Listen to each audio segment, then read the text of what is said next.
Hey guys, I think this will be the third or seventh time I've tried shooting this video, so hopefully this will be it. As many of you know, I settled for a WE G39C from evic.com. Evic, however the hell you pronounce it. I honestly don't know what I think about it, because after all the crap I've been sitting and waiting for the VAR, and it's not been getting here, and so I've been pissed off at that. So I don't know if I'm just really pissed off and it's carrying over to this or not, but I don't know. It's cool.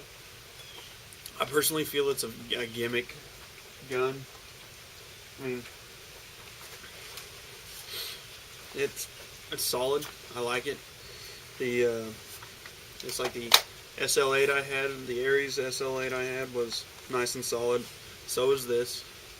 The stock on it, I just love the stock. It's so fluid. It clicks into place and stays in place. It stays shut. The locking mech on it, it's spring loaded, but like, I don't know, it's so nice and no resistance going into lock. It's great. The front grip on it, if I took off the rails, since I'm not a rail guy, my hand would fit perfectly. I really like that. The front handguard, it will accept standard, like it'll accept the Echo 1 JG handguard that I have, but the other one, of course, it's much poorer quality and it wobbles on it because the design of it. On the front, this underneath the flash hider is a little block of metal. It's got channels on it. It's also got corresponding slits, rails, whatever you want to call it, little pieces of plastic that will go into those channels. So even before it goes all the way down, I mean, it's on there. So it's solid until it gets, even before it gets all the way down in place. So you've got nice, good support right here. The rail, I can't find my other G36C rail, so I can't tell you if that's compatible or not. It looks like it, but we don't know how looks are. It's got the same style of rails on it. The selector, I won't say, as most people with the AEGs go, oh, it clicks firmly into place. Solidly it clicks. Doesn't really click, which doesn't matter. It stays where you put it. That's all that really matters.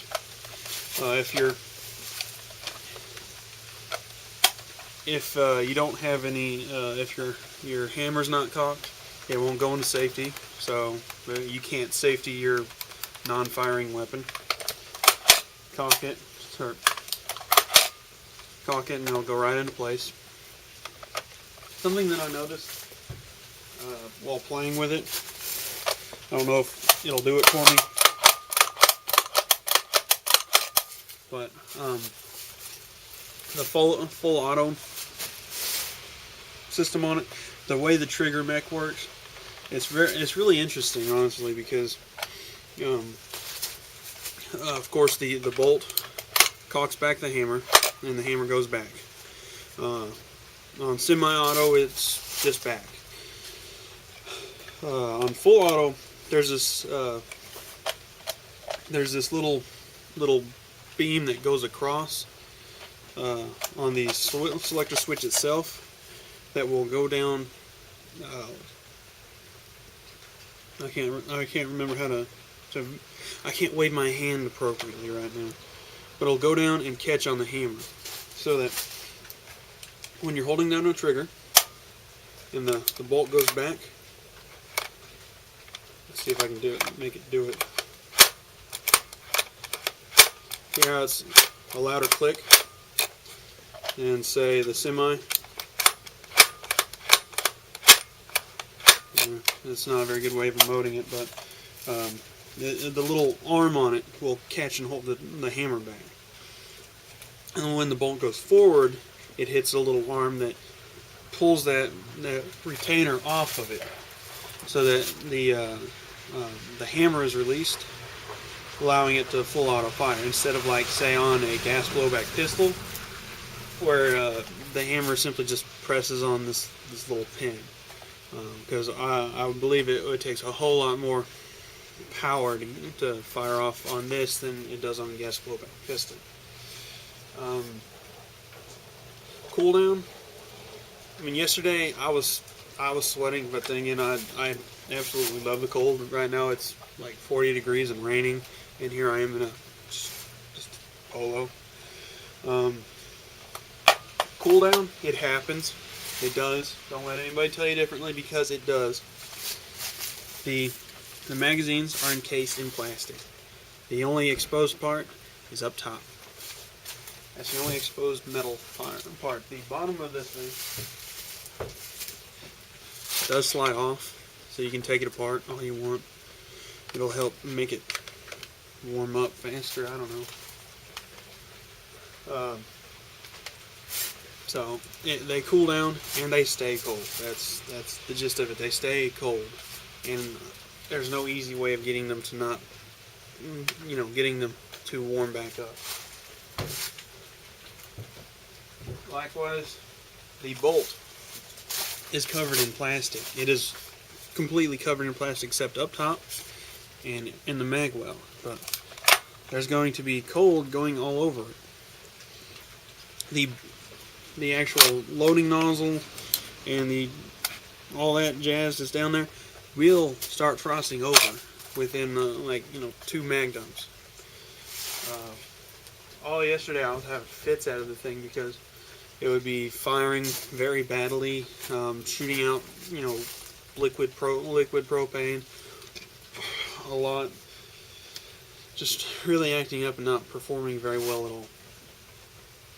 That's because it was frozen. I didn't know it was frozen because the mags themselves were sweating, like you would have a drink, but weren't really, really cold, So I just figured it was being a dick, So I actually looked up into the mag well and saw that the bolt itself was frozen over.